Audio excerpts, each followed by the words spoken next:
L'ancienne première dame Simone Babo, présidente du tout nouveau parti, le Mouvement des Générations Capables, MGC, dont la cérémonie officielle de présentation a eu lieu le samedi 20 août 2022, à Cocody, signe son retour dans l'arène politique. L'ex-député d'Abobo qui avait pris ses distances avec ses anciens camarades du Parti des peuples africains, Côte d'Ivoire, PASSI, suite à un désaccord, a été élue présidente du MGC. Elle présidera pendant les 5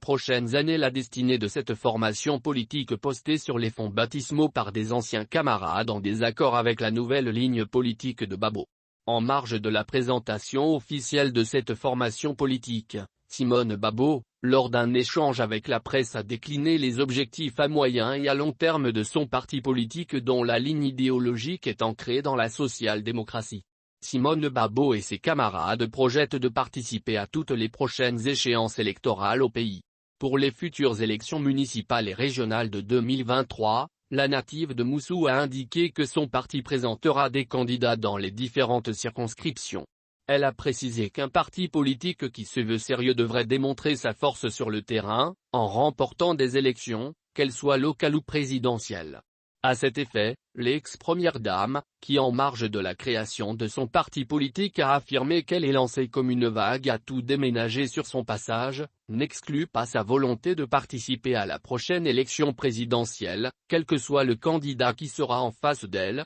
si son parti politique le décide. Prête à affronter son époux Laure Babo à la prochaine élection présidentielle si les conditions lui permettaient d'être candidat, Simone Babo s'est voulu claire. Je serai candidate ou pas, ça va dépendre de la décision du parti, MGC-NDLR, ce n'est pas moi qui prends la décision, c'est le parti et une fois que le parti aurait pris la décision qui va être le candidat, ce candidat se battra pour gagner les élections quels que soient les autres candidats qui sont en face. On ne va pas faire d'exception pour quelqu'un, a-t-elle martelé. Pour rappel, après le retour au pays de Laurent Babo au terme de son périple judiciaire à la Cour pénale internationale, CPI, Simone Babo, qui, de plus en plus écartée des prises de décision au sein de la grande famille des Babouriens, a décidé de se retirer pour enfin, créer sa formation politique de gauche.